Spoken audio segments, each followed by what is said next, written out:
Saudara-saudari terkasih, apakah saudara sudah memulai hari ini dengan penuh sukacita dan punya niat untuk berbuat baik meskipun kecil? Semoga Tuhan memberkati niat baik saudara. Saya hari ini mengajak kita semua untuk merenungkan tentang menjadi seperti anak kecil. Saya pernah membuat renungan tentang menjadi seperti anak kecil. Namun ternyata ketika saya renungkan selalu ada yang baru. Dan menurut saya Tuhan Yesus dalam Matius 18 berbicara tentang yang terbesar di dalam kerajaan surga, sungguh-sungguh menggarisbawahi pentingnya menjadi seperti anak kecil. Maka saya merenungkannya lagi. Dan ternyata masih muncul lagi ide-ide baru tentang menjadi seperti anak kecil. Dan menurut saya itu jelas sekali dikatakan oleh Tuhan dalam Injil Matius bab 18. Barang siapa tidak bertobat dan menjadi seperti anak kecil, dia tidak akan masuk ke dalam kerajaan surga. Sangat definitif, sangat jelas. Pilihannya hanya satu, kita belajar menjadi anak kecil. Yang menggembirakan adalah kita pernah jadi anak kecil. Dan karena itu kita bisa kembali menjadi seperti anak kecil. Yang penting kita mengetahui karakteristik menjadi anak kecil. Dan memang menurut penelitian ilmiah, anak kecil jauh lebih banyak tersenyum dan tertawa daripada orang tua. Jauh. Sehari anak kecil bisa tersenyum 100 kali, tertawa 100 kali. Ketika kita makin dewasa, makin berkurang. Nah, itu secara faktual saja, kita lebih bahagia menjadi seperti anak kecil. Dan ketika saya merenungkan, anak kecil itu mudah terpukau. Itu yang pernah saya sampaikan. Tetapi kemudian saya merenungkan lebih jauh. Yang namanya terpukau, amazed, terserap pada peristiwa saat ini, bahagia, semangat, semuanya itu saat ini. Saya bahagia sekali kemarin. Enggak, kemarin sudah lewat. Sekarang bahagianya. Saya bahagia sekali besok. Belum, sekarang. Jadi yang namanya bahagia, terpukau, kemudian sungguh-sungguh terserap oleh momen saat ini, ya sekarang ini. Dan itu anak kecil seperti itu. Gampang kagum. Tetapi itu berarti lebih sedikit berpikir. Nah, ini juga yang perlu kita renungkan. Kenapa orang dewasa, orang yang makin tua, makin sulit tersenyum, makin sulit tertawa? Karena terlalu banyak berpikir. Apakah berpikir tidak perlu? Perlu, tapi tidak usah banyak-banyak. Seperti anak kecil. Karena itu, kita harus belajar untuk mengurangi kebanyakan berpikir itu. Belajarnya bisa juga dari anak kecil. Salah satunya adalah anak kecil itu jujur dengan perasaannya. Karena yang kita rasakan biasanya saat ini. Maka ketika saya jujur dengan perasaan saya berhenti berpikir. Saya tersinggung, saya sakit hati, tidak apa-apa, jujur. Masalahnya jangan mengikuti perasaan, tetapi mengungkapkannya dan kemudian menerimanya dengan jujur. Dan kemudian perasaan itu justru malah mereda. Tapi seringkali tidak diungkapkan, tapi di dalam pikiran terus-menerus merasakan itulah, itu masalahnya. Juga tidak terlalu banyak berpikir anak-anak kecil itu. Mengapa anak kecil tidak banyak berpikir? Karena dia banyak percaya. Banyak mengandalkan papa dan mamanya. Dia yakin papa mamanya mau mengurus dia. Nah, kita juga perlu itu. Yakin bahwa Bapa di surga itu akan mengurus kita. Burung-burung itu tidak banyak berpikir, tetapi diurus oleh Tuhan. Bahkan tidak menabur, tidak menanam, tetapi diberi makan. Namun kita seringkali berpikir, nah itu pikiran kita itu luar biasa. Kadang-kadang sungguh-sungguh membuat kita bingung sendiri. Apalagi kalau kita memikirkan yang tidak perlu. Ketika saya mengatakan burung-burung itu tidak banyak berpikir, bahkan tidak berpikir, menikmati momen ke momen. Tidak menabur, tidak merencanakan masa depan, tapi diberi makan oleh Tuhan. Nah, pikiran kita seringkali kemudian bermain-main yang tidak perlu. Kalau begitu, apakah kalau kita tidak perlu berpikir? Nah, itulah pikiran kita, memikirkan yang tidak perlu, bahkan yang negatif. Kenapa orang tua kemudian banyak cemas, banyak khawatir? Karena banyak berpikir. Dan berpikir biasanya secara alami cenderung untuk tidak mau memikirkan saat ini. Selalu memikirkan the next step, selalu memikirkan apa yang akan terjadi, dan selalu berpikir bahwa berikutnya adalah yang terbaik. Karena itu jarang kita mencari solusi persoalan kita dari saat ini.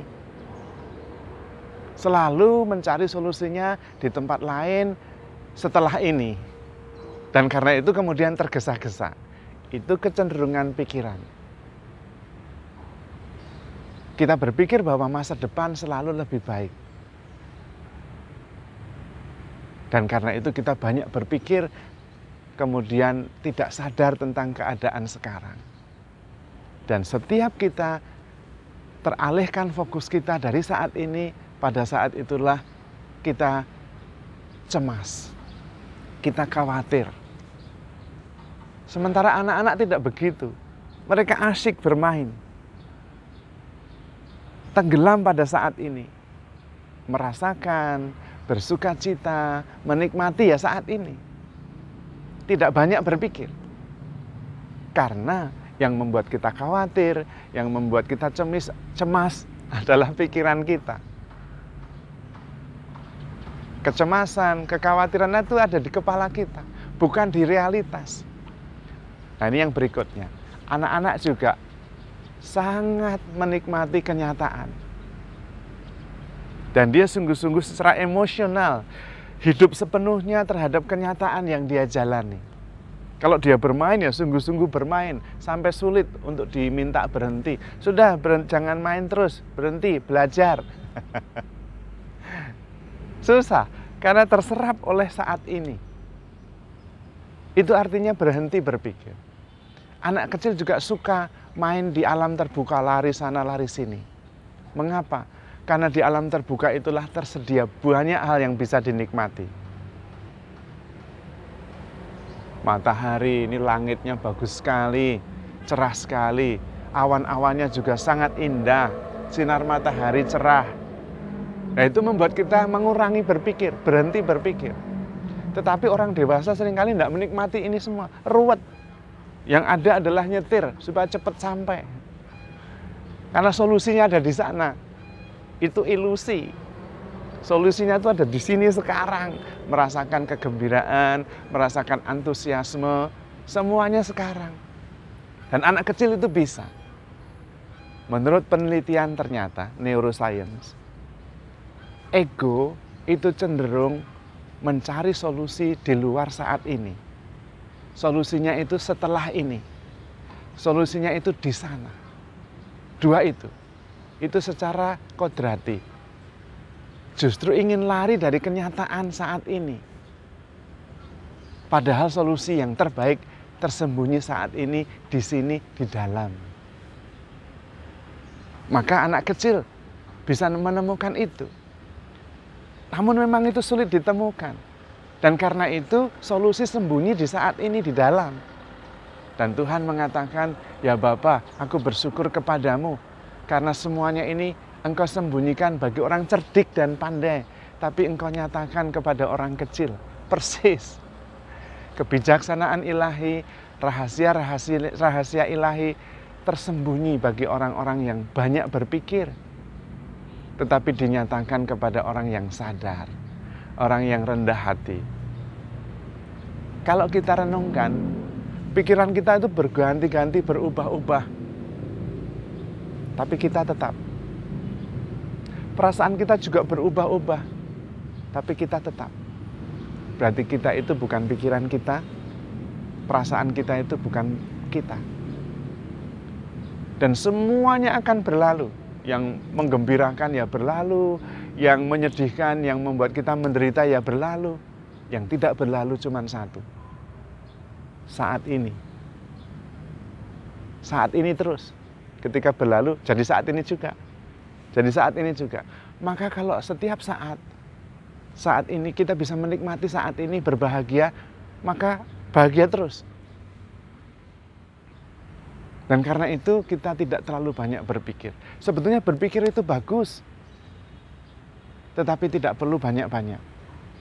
Sederhana saja. Menikmati, bersyukur, merasakan. Ternyata masa depan itu juga hanya bisa ada di pikiran, tetapi bisa kita siapkan sekarang. Menabung itu sekarang, bukan masa depan. Tetapi apa yang kita lakukan sekarang sangat menentukan masa depan. Maka fokusnya pada yang saat ini sekarang. Dan itu fokus anak-anak. Lalu menjadi lebih simpel.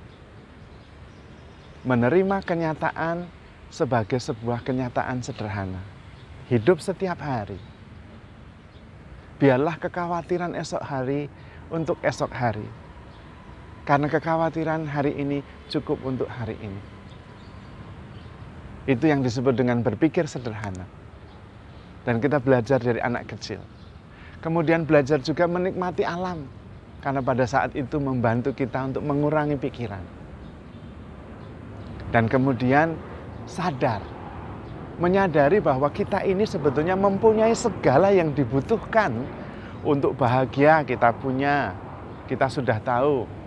Untuk bersyukur kita punya, kita sudah tahu. Di dalam diri kita sudah ada Kristus, inner Christ. Sudah ada Kristus di dalam diri kita. The Christ within. Sudah ada Yesus di dalam diri kita. Sudah ada Roh Kudus di dalam diri kita. Maka yang paling penting adalah menyadari Kristus yang ada di dalam diri kita itu. Karena kita ambil bagian di dalam diri Kristus. Ketika kita bisa mencintai, kita ambil bagian dalam kuasa Kristus dalam mencintai. Ketika kita bisa mengampuni, kita ambil bagian di dalam diri Kristus yang mengampuni. Ketika kita berbelas kasih, digerakkan oleh belas kasihan, kita ambil bagian di dalam Kristus yang selalu digerakkan oleh belas kasihan. Di dalam diri kita itu ada Kristus yang tinggal di dalam diri kita.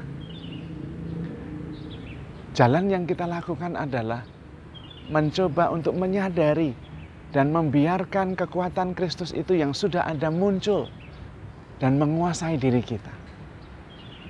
Sehingga kita tidak mencari solusi di luar sana. Tidak mencari solusi nanti setelah ini. Tetapi menyadari solusi sumber keselamatan yang adalah Kristus yang sudah berdiam di dalam diri kita. Kerajaan Allah yang ada di dalam diri kita. Kerajaan Allah yang ada di antara kita. Kalau kita bisa menyadari itu dan membiarkan kuasa Kristus itu sungguh-sungguh operate, sungguh-sungguh berjalan, sungguh-sungguh aktif, sungguh-sungguh efektif, maka kemudian kita menjadi seperti anak kecil. Percaya sepenuhnya, tidak banyak khawatir, terserap pada saat ini, dan kemudian menikmati setiap hal yang kita terima. Karena ketika kita bisa hadir di sini, dan kemudian tenang, kita bertemu Tuhan yang selalu hadir. Maka dalam Perjanjian Lama dikatakan, be still and know that I am God. Tenanglah dan ketahuilah bahwa aku adalah Allah. Dengan tenang, berhenti atau mengurangi pikiran, ada kuasa lebih besar yang kemudian muncul, yaitu Dia yang selalu hadir di dalam diri kita. Dan itulah Allah, itulah Kristus, itulah kesucian. Kita mempunyai segalanya untuk menjadi bahagia. Kita mempunyai segalanya untuk percaya. Karena kita mempunyai Kristus di dalam diri kita. Maka solusinya bukan ada di luar sana, bukan nanti, tetapi sekarang di dalam sini. Karena kita begitu dicintai oleh Tuhan. Maka handle yourself with care because you are loved. Tuhan memberkati.